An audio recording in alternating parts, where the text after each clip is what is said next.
Bah, c'était un match plus compliqué que le score ne peut le laisser paraître, parce qu'en première mi-temps c'était quand même bien fermé. Il ne faut pas oublier on a subi la première occasion. Même si on avait la possession et la maîtrise, on était trop peu dangereux, en tout cas sur la première partie de la mi-temps, parce que c'était difficile de trouver des espaces. Dans leur animation défensive, ils avaient un bloc bas qui nous laissait très peu d'espace dans l'interligne et dans la largeur. Et puis le scénario du match avec cette supériorité numérique, c'est là où on a du mérite, c'est d'avoir su profiter de ce tournant du match, parce que parfois les équipes, on l'en hier, n'en profitent pas. Hier, il y a eu un scénario où une équipe a joué tout le match à 10 contre 11 et au final elle a gagné à la fin. Donc ça rappelle que c'est pas toujours facile. Il y a eu un autre scénario en Angleterre, du coup ça a été plutôt l'inverse, où elle a fait que défendre et où elle a pris un but, donc on a eu les deux cas de figure pour le coup. Donc il y a pas de, c'est jamais écrit à l'avance, mais on a été efficace et on a su se rendre le match plus, je vais pas me dire facile parce que c'est jamais facile un match, mais on a su se le rendre un peu plus aisé. Peut-être un peu plus de déchets dans les transmissions en première période, c'est dû avant tout au bloc défensif ou il y a aussi leur densité intérieure et ils opéraient un espèce de marquage individuel sur nos milieux de terrain qui nous a gênés. Enfin, c'est pas que ça nous a gênés, c'est que quand on savait qu'ils allaient faire ça, il y avait des sorties à des endroits précis, on n'a pas su les trouver, ou quand on les a trouvés, on a manqué de technique, de qualité technique sur nos prises de balles notamment. Donc, du coup, on a rendu des ballons. Et puis quand on a su faire les décalages, ils ont eu la capacité à vite se resituer dans leur surface, ils ont contré des frappes, on a été pas très juste. Et voilà, maintenant avec le temps, même à 11 contre 11, je pense que le match aurait été différent, mais on peut pas le savoir. Les matchs s'enchaînent, dans quel état sont les troupes, tout simplement? Oui, c'est vrai que ça s'enchaîne, ça va encore plus s'enchaîner là sur la fin de semaine. On avait 4 jours, on a encore 4 jours là, mais on en aura plus que 3 sur la réception de Clermont, et puis on a 2 déplacements. Donc c'est vrai que par rapport à nos adversaires qui avaient eu une semaine pleine, nous on est sur des matchs rapprochés parce qu'on a joué le lundi et 2 déplacements. Donc voilà, c'est comme ça. Après, comme je dis souvent, c'est qu'on est dans une période de début de saison, donc les joueurs sont pas encore complètement émoussés. Il y a une fraîcheur mentale qui est encore existante, il y a une dynamique de victoire. Donc on doit être en capacité de le faire. Maintenant, c'est plus le manque de sommeil. Là, 3 jours, on va rentrer tard et on aura que le lendemain matin, on sera déjà J-2 en ayant une nuit très courte.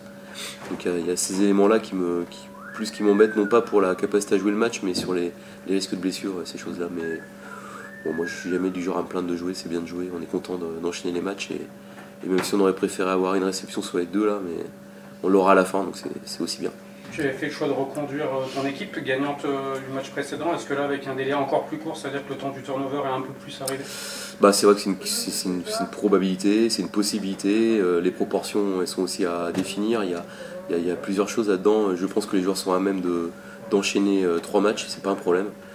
Mais il y en a un autre après, déjà. Et puis il y a aussi une dimension groupe à entretenir, parce que jouer avec toujours les mêmes joueurs, c'est bien, mais il y a aussi des garçons qui ne déméritent pas, et c'est vrai que cette fin de mercato, elle est très difficile à gérer pour l'intégration de nos joueurs, parce que finalement il y a eu beaucoup de temps, on a beaucoup joué, mais on a peu de temps de travail en ce moment avec nos recrues, et l'équipe tourne, donc c'est jamais facile.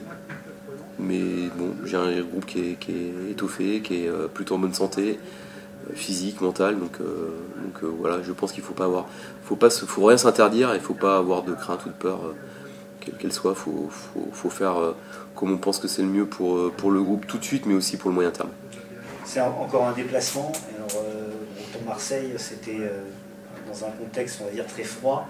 Mais à Ajaccio, on sait que c'est jamais très simple de se déplacer là-bas. Oui, chaque club a ses particularités. Ça fait longtemps que j'y suis pas allé.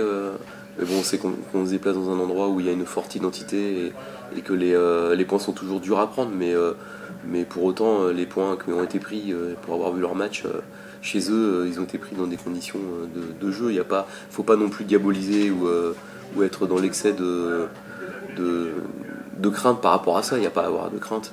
Je veux dire, les points qu'ils prennent ou les points qu'ils ne prennent pas, c'est sur le terrain, c'est pas ailleurs. Est-ce que ça peut être tentant malgré tout de pas trop retoucher une équipe qui reste sur 2 prestations? Oui, c'est tentant. Quand une équipe commence à trouver une forme de continuité, que ça fonctionne, on a toujours envie envie d'être. Bah, en fait, c'est la quête de tout entraîneur, de trouver des connexions et des repères entre les joueurs. Maintenant, on travaille aussi pour que ceux qui rentrent ou ceux qui étaient sur le banc soient à même de participer, d'avoir les mêmes connexions. Et puis, il y a ce qu'on enlève, mais il y a aussi ce qu'on gagne en mettant des joueurs frais, et des joueurs qui ont envie, des joueurs qui ont une fraîcheur physique, une fraîcheur mentale, et puis qui ont envie de montrer. Et je pense que de toute façon, dans tous les cas, c'est toujours plus facile de rentrer quand la dynamique est bonne. Quand tu fais des changements de joueurs à des moments où rien ne va, c'est souvent des changements subis et c'est rarement bon.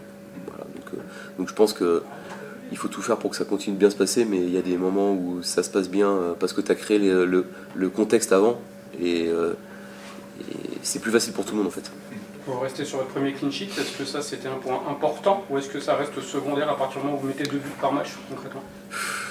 Moi je suis plus attaché à combien de buts on va marquer qu'à savoir si on fait des clean sheets. C'est vrai que c'est bien parce que notre gardien, notre défense, notre organisation de façon générale, elle a besoin aussi d'avoir des jalons en montrant qu'on est capable de ne pas encaisser, et ça doit aussi nous servir dans d'autres moments de la saison d'être solide, parce qu'il y a des matchs où on n'aura pas la possibilité de marquer 2 ou 3 buts et il faudra se contenter d'un, donc c'est toujours mieux de ne pas en encaisser. Tout ça, ça rentre dans quelque chose de global. Si on ne prend pas de but, c'est que l'animation au sens large elle a été cohérente, et puis c'est aussi parce que notre gardien fait quelques arrêts aussi, donc faut pas l'oublier. Le match parfait pour moi, c'est si on ne prend pas de but et que notre gardien n'a quasiment rien à faire, mais là ça n'a pas été le cas. Un petit mot si possible sur Pat Meissava, qui est meilleur buteur de Ligue 2, qui a confirmé contre Martigues, même s'il y a eu un gros raté avant. C'est un exemple de résilience, même par rapport à sa saison dernière. C'est un exemple de résilience assez incroyable. C'est vrai que c'est bien noté, parce que même moi je l'ai noté, et quand il est sorti, la première chose qu'il m'a dit, c'est qu'il s'en voulait d'avoir loupé un but. Donc ça montre l'ambition du garçon, et puis surtout sa résilience. En fait, je pense que dans le bagage de l'attaquant, il y a cette qualité-là qui est essentielle. Et quand on parle d'un bon attaquant, d'un bon avant-centre, c'est quelqu'un qui aime les responsabilités, qui est capable d'être résilient, parce que l'échec ne doit pas t'amener à douter. Il faut garder une grande confiance en soi, il faut rester concentré sur les ballons qui vont venir, pas sur l'action d'après. Et je pense que parfois dans le bagage des jeunes attaquants, cette notion-là, elle est un peu oubliée. Il y a évidemment la qualité technique et physique pour avoir des occasions, mais il y a aussi cette donnée mentale, j'ai envie de dire presque comme au poste de gardien. C'est vraiment 2 postes qui ont un fort niveau de responsabilité, il faut être capable de les assumer.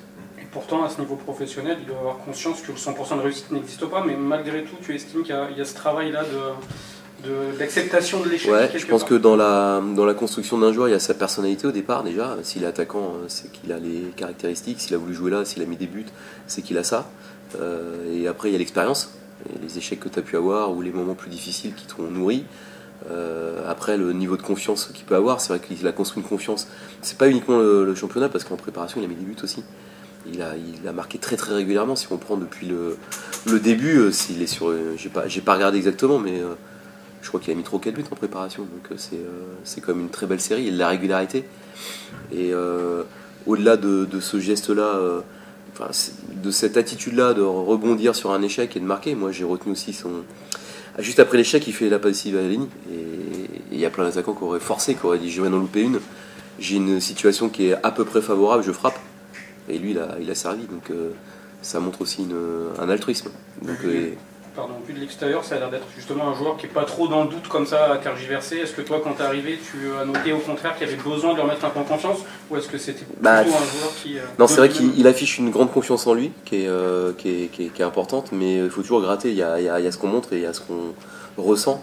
Et après, à l'intérieur, comme tout joueur et comme tout être humain, il peut y avoir des moments un peu plus difficiles, mais je pense qu'il a déjà une confiance en son travail, en ses qualités, qui est la base. Et puis après, il faut mettre tout ça en harmonie, parce que ce qui est important, c'est qu'un attaquant, il fait partie d'un contexte et d'un collectif, et qu'il ne faut jamais oublier qu'il a besoin des autres.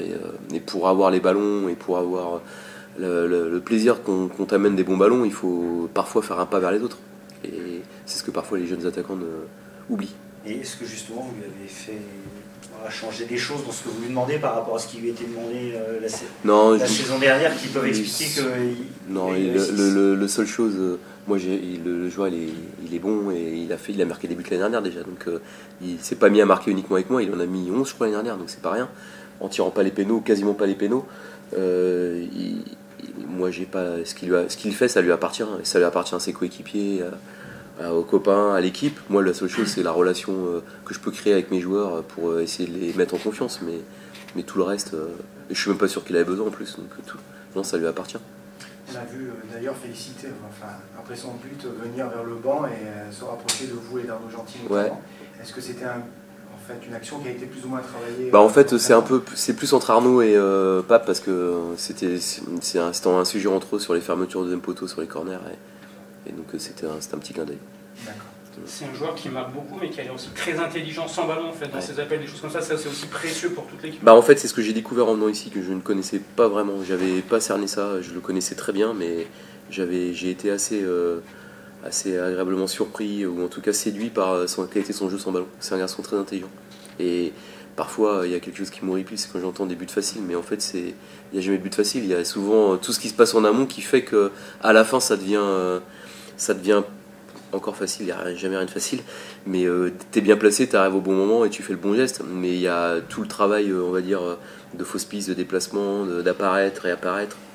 Et ça, il a ça. Et surtout, il inscrit souvent ses courses dans le collectif. C'est jamais lui par rapport au ballon, c'est souvent lui par rapport au ballon et à 2 autres ou 3 autres joueurs. Donc là, ça devient très intéressant.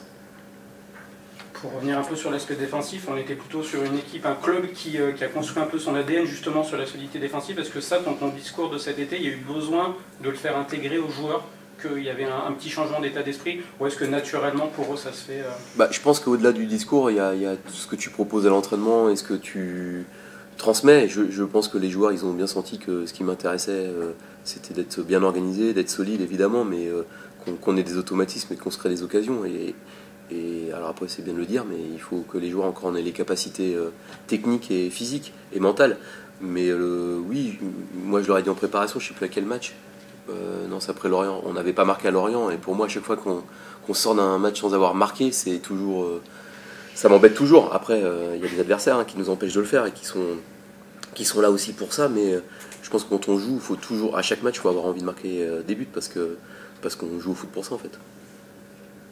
Sur l'effectif, est-ce qu'il y a des pépins, Il y a des joueurs qui sont fatigués et qui ont ils ont des petites blessures qui traînent depuis on va dire une dizaine de jours pour certains, et l'enchaînement de matchs, forcément tu as moins de temps pour récupérer. Il y a Alan qui a toujours son souci là, qui l'embête. Il est pas forfait, mais il y a ça. Il y a Ryan Mendy qui a toujours un souci, même si ça va mieux. Il y a Nolan Mbemba qui est embêté sous le pied à la voûte plantaire à cause de notre terrain qui est trop dur. Et ça a été au Vélodrome parce qu'il était souple, mais dès qu'on s'est rentraîné hier, ça sifflait. Donc la pluie d'hier soir a dû lui faire du bien, j'espère. Voilà, il y avait... Non, le reste, c'est des petites fatigues musculaires, mais il n'y a rien de... Sekou est fait... Non, si, Sekou s'est blessé. Sekou a repris sur le synthétique, il n'a pas joué en réserve parce qu'il s'est refait mal au genou. Donc il est à l'arrêt. Et Effet, ça va. Effet, il va bien. Il y a vraiment le petit Nestazaoui qui est en fin de cicatrisation de sa cheville, qui va reprendre, j'espère, collectivement la semaine prochaine. Et donc forcément ça sera court pour Rodez, mais il sera apte après la trêve du coup. Et puis il y a Sekou qui a son problème de genou là, qui était déjà ce qui l'avait embêté en prépa. On va avoir Alan Tchatchet après toi. Quel est ton regard un peu sur son début de saison? Alan, il a pris la place qui était quelque part un peu vacante avec le départ d'Adrien, le départ en section d'effet, puis la blessure de Loïc qui est intervenu sur un forfait de Alan. Mais je pense qu'il a besoin, c'est un jeune joueur qui n'a pas encore réellement lancé sa carrière, qui a besoin d'enchaîner des matchs, qui a besoin de continuité, qui a un potentiel intéressant, qui a déjà un vécu intéressant parce qu'il a une expérience à l'étranger. Voilà, il est au stade de sa carrière où il faut qu'il mette en place tout ce qu'il a appris, tout ce qu'il a vu, dans la continuité, dans la durée. Donc ça demande autre chose que d'être un jeune joueur qui gagne sa place. Quand tu commences à enchaîner les matchs, il faut aller dans les détails. Donc il a des axes de progrès forts dans certains secteurs, et il a aussi des aptitudes très fortes dans d'autres, notamment dans le duel, dans la lecture défensive, dans le sérieux. C'est quelqu'un qui a du leadership aussi, qui amène une forme de grinta, qui est capable de communiquer. C'est important à ce poste-là malgré son âge. Donc c'est quelqu'un qui a des aptitudes pour faire une belle carrière et qui a un potentiel. Il a la taille, il est gaucher. Donc voilà, tout le reste c'est des réglages Et puis surtout l'environnement à bien gérer, pas s'enflammer, rester les pieds sur terre, se remettre en question après chaque match, jamais se contenter de ce qu'on a, vouloir s'améliorer dans des axes définis. Enfin, voilà, mais pour l'instant, on peut dire que son début de saison est plutôt cohérent. Tu parlais des duels, il y en a un qui amène l'ouverture du score contre Martigues. Ouais, une interception il sent bien, il sort. Ça aurait pu être une transition pour l'adversaire, ça s'est transformé en transition pour nous. C'est un geste défensif qui nous permet d'attaquer et de déséquilibrer l'adversaire, donc ça c'est une action qui est décisive pour le coup.